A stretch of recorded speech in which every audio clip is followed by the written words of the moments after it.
오늘은 추석 연휴 시작점에 있습니다. 추석은 우리 고유의 명절입니다.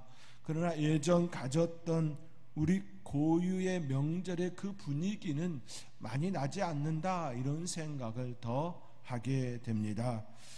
예전 명절의 개념은 가족들이 만나고 온 동네의 잔치였습니다. 사람들이 찾아오고 만나고 인사하고 정겨운 식사가 있는 그런 온 동네의 풍경, 잔치 풍경이었습니다. 그러나 지금은 그러한 모습들이 많이 희석이 되었지요. 가족과 함께 보낸다고 할 때에 부모님을 중심으로 모든 형제들이 모여 큰 잔치의 그 모습이었습니다. 제가 어렸을 때에 보았던 그 풍경은 대단히 큰 잔치였습니다. 저희 아버지의 형제는 10남매인데요. 그 10남매의 그 형제들이 그 명절이 되어지면 시끌벅적하게 온 집안이 가득 찬 모습이었습니다. 그 10남매의 자녀들도 저의 형제들만 6명이거든요. 그러니까요, 10남매의 그 자녀들까지 합치면 적지 않은 그 숫자가 한 집안 안에 시끌벅적 그렇게 모습이었습니다. 명절이 되면 시끌벅적한 모습이 당연한 모습으로 저는 느끼고 또 보았습니다. 사촌들이 만나고 이야기를 나누는 그런 정겨운 시간이 되었습니다. 이러한 풍경이 될 수 있었던 근본적인 이유는 농촌을 떠나 도시로 떠났던 그들이 그 명절만 되어지면 고향 땅으로 찾아오고 또 찾아왔기 때문이기도 하지요. 객지에서 생활하는 이들이 고향을 찾아 부모를 찾아올 수 있었던 시간은 오로지 설과 추석이 그 모습뿐이었습니다. 그 외의 시간에 고향 땅을 찾아간다라는 것이 결코 쉬운 일은 아니었습니다. 교통도 많이 발달하지 않았던 그 시절에는 고향을 찾아가는 것이 그리 어려운 일이었습니다. 쉽지 않은 일이었습니다. 제 기억 속으로도 고속버스를 타지 못해서 관광버스를 탔던 그런 기억이 있습니다. 또 기업체에서 준비된 그 버스들이 각 지역의 고향으로 떠나는 그 모습도 보았습니다. 정말로 많은 버스에 타기 위하여서 그렇게 분주하게 짐 보따리를 그렇게 버스에 싣고 또 싣는 그 모습을 또 기억을 하고 있습니다. 그러나 지금은 그런 모습이 이제 더 이상 많이 일어나지 않고 있지요. 지금은 탄력적인 근무 시간으로 인하여 고향을 찾아가는 일이 어렵지 않게 되었습니다. 지금은 평상시에도 언제든지 고향을 찾아가고 또 부모님을 뵙고 그런 사회의 문화가 되었습니다. 전국 1일 생활권이 된 지가 벌써 20, 30년이 지나가고 있습니다. 이미 우리 한국은 전국의 반나절 생활권이라고 이미 이야기들을 하고 있습니다. 더욱이 지금은 영상시대가 되어져서 언제든지 영통을 통하여, 영상통화를 통하여 얼굴과 얼굴을 대면하여 생활하는 시대가 되었습니다. 보고 싶은 얼굴을 명절이 되어서야 볼 수 있는 그런 시대가 아니라 언제든지 마음만 있으면 그 부모님을 찾아가고 만나고 그런 시대가 되었다라는 것이지요. 얼굴 보기가 어려웠던 시대에서 언제든지 볼 수 있고 또 보고 있는 그런 시대가 되었습니다. 시대가 바뀌니 명절의 분위기도 바뀌었습니다. 시대가 바뀌니 명절의 분위기도 바뀌는 것은 당연한 모습, 당연한 이치이겠지요. 이제는 명절이 되어도 고향을 찾지 않고 부모도 그 시간을 이용하지 않는 이들도 있습니다. 이미 많이 달라졌습니다. 그러한 것에 대하여 특별히 명절이 되어도 고향을 찾지 않고 또 부모에게 가서 인사하지 않아도 저 집의 자녀는 불효자야라고 하는 그런 이야기가 더 이상 나오지 않는 시대가 되었습니다. 예전에는 명절이 되어지면 자녀가 찾아오지 않는 그 집에 그 자녀들에 대하여 불효자라고 하는 그런 낙인이 있었습니다. 평상시에도 찾아오지 않는 그들이 명절에도 찾아오지 않으니 불효자라고 하는 그런 낙인이 그 당시에는 그런 문화였습니다. 이제는 그러한 인식이 사라졌습니다. 그렇게 생각하지도 않습니다. 명절에 꼭 부모님을 만나서 함께 생활해야 되느냐, 이러한 것부터 달라진 시대가 되었습니다. 그만큼 자주 만날 수 있는 생활권이 되어지고 또 실제로 만나고 생활하고 있기에 오히려 명절에 이 시간을 또 다르게 활용했으면 좋겠다라고 하는 그런 문화가 우리 사회에 들어옴이 되었습니다. 이제는 시대가 바뀌어서 생각도 인식도 사고도 달라졌습니다. 시대가 바뀌면 생각하는 것이 바뀌게 됩니다. 우리는 여기서 매우 중요한 이치를 깨닫게 됩니다. 시대가 바뀌어도 변하지 않는 것이 있고 시대가 바뀌면 변하는 것들이 있다라는 사실이지요. 그러므로 우리는 시대가 바뀌어도 변하지 않는 그것을 알고 그것을 쫓고 또 쫓는 삶이 되어야 한다라는 생각입니다. 명절이 되어지고 변화된 그 시대 속에서 여전히 변하지 않고 우리의 중심에 자리하고 있는 그것이 무엇인지를 아는 것이 중요하다라는 말씀입니다. 우리는 생각보다 굉장히 오랜 그 시간 속에 고착화되어지는 것들이 있습니다. 나는 그렇지 않아야 해, 그렇지 않을 거야 라고 생각했지만 나이가 들어가면서 어쩔 수 없이 고착화되어지는 것들이 있습니다. 그런데 그 고착화되어지는 것조차도 시대가 바뀌면서 그 시대의 문화, 그 시대의 변화를 따라가게 되어지지요. 그렇기에 우리는 더 시대가 아무리 바뀌어도 변하지 않는 그것이 무엇인지 아는 것이 그만큼 중요하다는 말씀으로 바꿀 수가 있습니다. 시대가 바뀌어도 변하지 않는 것, 그것을 우리는 진리라고 이야기합니다. 부모가 자녀를 사랑하는 마음은 변하지가 않습니다. 물론 몇몇은 꼭 그렇지는 않지만 그런 부모는 일반적이지 않기에 크게 상관하지 않아도 될 부분이겠지요. 보편적으로 부모는 자녀를 사랑합니다. 시대가 바뀌었어도 문화가 바뀌었어도 그 모습은 여전합니다. 다가가는 모습이 달라졌을 뿐이지 부모가 자녀를 사랑하는 그 마음은 여전합니다. 여하튼 간에 시대가 바뀌어도 변하지 않는 것, 그것을 우리는 따라야 합니다. 시대가 바뀌어도 결코 변하지 않는 것은 우리는 사랑하시는 하나님의 마음입니다. 아무리 시대가 바뀌어도 결코 변하지 않는 건 부모가 자녀를 사랑하는 것과 같이 우리의 하나님이 우리를 사랑하시는 그 사랑입니다. 우리 하나님의 마음, 우리 인간을 사랑하는 그 하나님의 마음은 늘 한결같습니다. 구약의 시대에도 여전하셨고 또 예수님께서 이 땅에 오셨을 때도 여전하셨으며 또 2000년이 지난 지금도 여전합니다. 모든 것이 다 변할지라도 결코 변하지 않는 것이 바로 하나님의 사랑입니다. 왜냐하면 하나님은 스스로 변하지 않는 이상 변할 수가 없기 때문입니다. 시대에 의하여서 변하지 않는 분이시기 때문입니다. 우리 인간은 시대가 변하면 그 시대의 문화를 따라 시대의 영향 속에 변화를 갖게 됩니다. 그러나 우리 하나님은 시공간의 지배 속에 있는 분이 아니시기에 그 하나님은 결코 시대가 변하도 시내가 변하도 시대가 변할지라도 결코 우리 하나님의 마음은 변하지가 않습니다. 그러므로 우리의 마음에 절대적으로 품어야 할 것은 하나님의 마음, 하나님의 사랑입니다.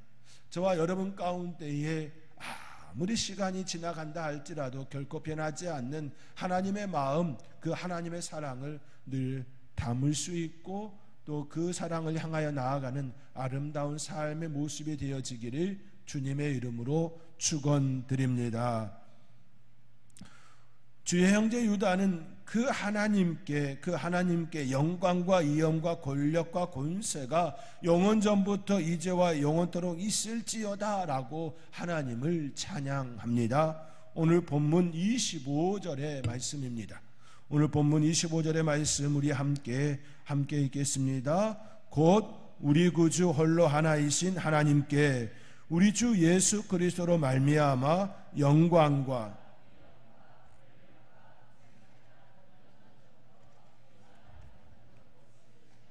아멘. 시대가 바뀌어도 아무리 시간이 흐른다 할지라도 변하지 않는 그 하나님께 주의 형제 유다는 영광을 올려드리고 있습니다. 유다는 하나님께 영광을 돌리고 있습니다. 오늘 본문의 말씀은 편지를 받는 독자들에게 축복하는 그 축복의 기도로 끝내는 것이 아니라 하나님께 영광을 올려드리는 그 글로 마무리를 짓고 있습니다. 보편적으로 편지를 쓰면 편지를 받는 독자들에게 축복하는 그 축복의 기도문으로 끝을 맺는 경우가 일반적이지요. 그러나 간혹 끄트머리에 독자들에게 편지를 받는 이들에게 축복하는 그 메시지로 끝을 맺는 것이 아니라 하나님께 영광을 올리는 그 글로서 끝을 맺는 경우들이 있습니다. 유다가 지금 그 모습을 가지고 있지요. 보편적인 모습은 이런 모습들이 많습니다.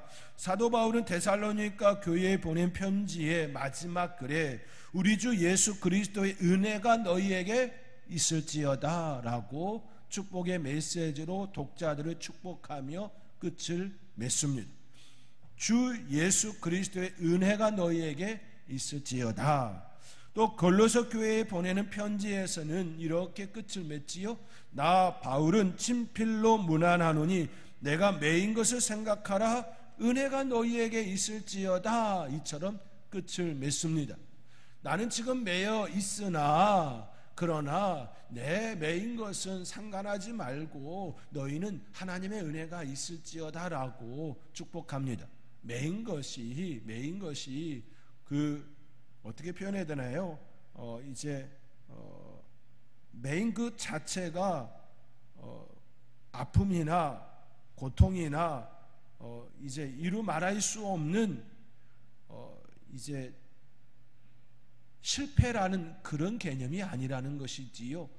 하나님께서 내게 직무를 주셔서 사명을 주셔서 그 감당 중에 메인 것조차도 나에게는 은혜다, 축복이다, 선물이다, 이 개념이 사도 바울에게 있기에 오히려 그들에게 은혜가 너희에게 있을지어다, 나의 메인 것을 생각하고 그렇게 축복하는 모습을 하고 있습니다. 고린도 후서에서는 주 예수 그리스도의 은혜와 하나님의 사랑과 성령의 교통하심이 너희 무리와 함께 있을지어다 라고 축복합니다. 현재 많은 목사님들이 목회자들이 사용하고 있는 축복기도 예배의 마지막 부분에 사용하고 있는 그 축도의 샘플이 바로 고린도 후서의 마지막 인사 부분이지요. 주 예수 그리스도의 은혜, 하나님의 사랑, 성령님의 교통하심이 너희 무리와 함께 있을지어다. 세 가지를 이야기하지요. 예수 그리스도의 은혜, 하나님의 사랑, 성령님의 교통하심, 이 부분으로 축복하고 있는 메시지가 고린도 후서의 마지막 메시지입니다. 보편적으로 글의 마지막은 있는 독자들에게 축복하는 메시지로 끝을 맺습니다.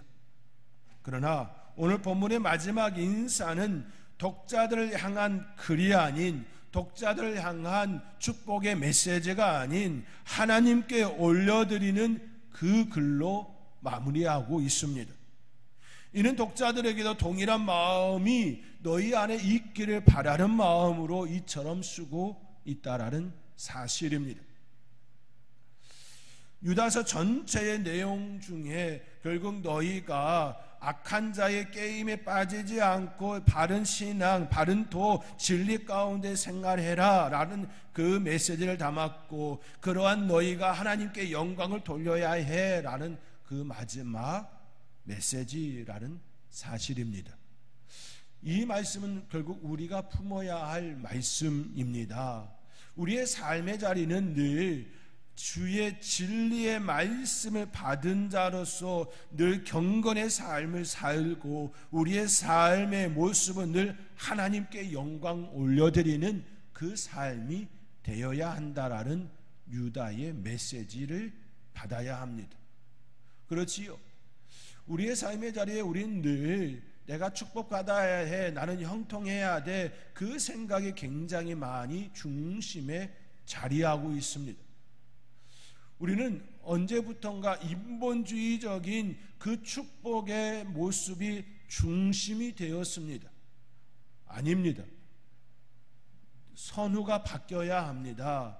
우리가 하나님께 영광 올려드리는 삶이 하나님의 자녀로 삼아주신 것, 그 은혜를 내 안에 품고 그 은혜를 주신 그 하나님께 영광을 올려드리는 것이 먼저입니다.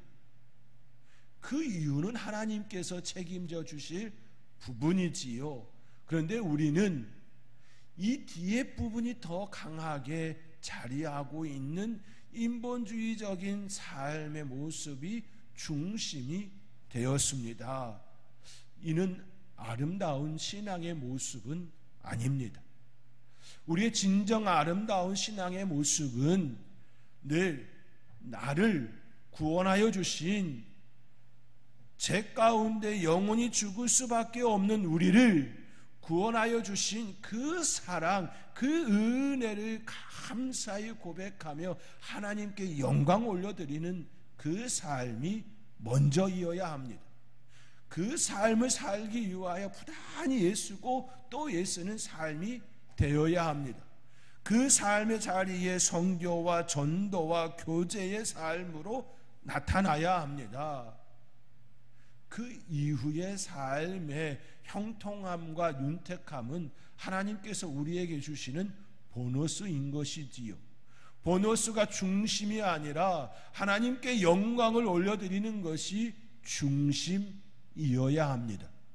저와 여러분 가운데 그 중심이 흐트러지지 아니하고 바르게 세워져 그 삶을 살아가는 저와 여러분이 되어지기를 주님의 이름으로 축원드립니다.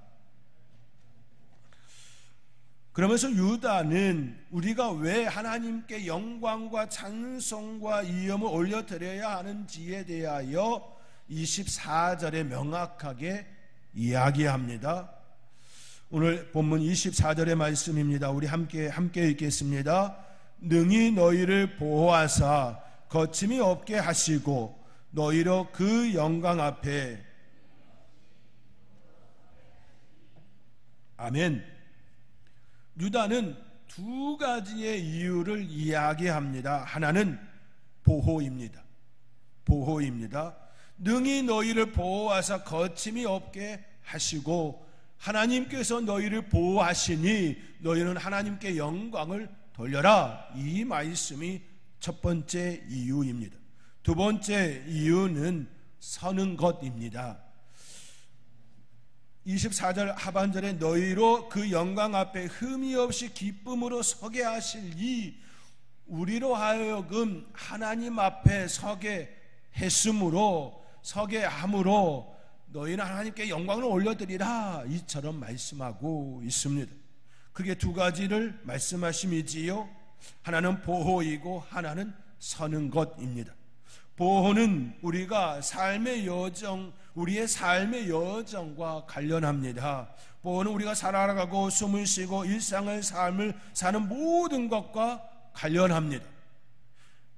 일을 하고 쉼을 얻고 잠을 자고 일어나고 먹고 눕고 하는 모든 것들과 관련합니다. 그 모든 것의 그 일상의 삶을 하나님께서 우리를 보호하여 주신다라는 말씀이지요. 일상의 축복입니다. 임마누엘의 축복입니다. 우리의 삶의 자리에 늘 보호해 주셔서 우리가 그 삶을 삽니다라고 하는 고백입니다. 하나님께서는 우리를 보호하시는 사랑의 하나님이십니다. 그 하나님을 온전히 만나고 그 만남 가운데 승리하시기를 주님의 이름으로 축원드립니다. 다른 하나는 하나님 앞에 서는 것입니다. 서는 것은 하나님과의 대면을 말합니다. 이는 하나님과의 교제입니다. 하나는 죽어서 하나님 앞에 서는 모습이고, 다른 하나는 성령 하나님의 인도하심 가운데에 지금의 삶의 자리에서 하나님과의 만남의 교제입니다. 그 어떤 모습이 되었든지 간에 하나님 앞에 서기 위해서는 예수 그리스도의 보혈, 예수 그리스도의 그 은혜, 그 사랑이 필요합니다. 그래서 25절 곧 우리 구주 홀로 하나이신 하나님께 우리 주 예수 그리스도로 말미암아라고 이처럼 말씀하고 있습니다.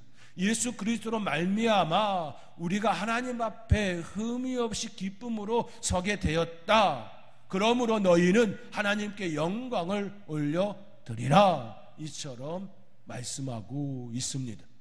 우리가 왜 하나님께 영광을 올려드려야 합니까? 우리가 왜 하나님께 위엄과 권세와 권력을 하나님 영원전부터 이제와 영원토록 있습니다라고 이처럼 고백해야 하는 이유가 무엇입니까? 하나님께서 우리를 보호하시기 때문입니다. 하나님 앞에 우리가 설 수 있도록 은혜를 베풀어 주셨기 때문입니다. 이 두 가지 사실을 먼저 말씀하고 우리에게 영광과 찬송을 올려드리라 이처럼 접근하고 있습니다. 저와 여러분의 삶의 자리에 하나님께서 우리에게 먼저 베풀어 주신 그 은혜, 그 사랑을 계산할 줄 알기를 주님의 이름으로 권면드립니다. 하나님 앞에 하나님께서 우리에게 베풀어 주신 그 축복, 그 은혜, 그것을 계산하고 나면 우리의 삶의 자리는 반드시 감사합니다, 이 고백만 남게 됩니다. 감사합니다, 그 고백이 있는 성도의 삶의 자리는 하나님께 영광을 올려드릴 수밖에 없습니다. 저와 여러분의 삶의 자리에 늘 하나님께 영광과 찬송을 올려드리는 그런 축복의 삶, 그 삶이 되어지기를 주님의 이름으로 축원드립니다.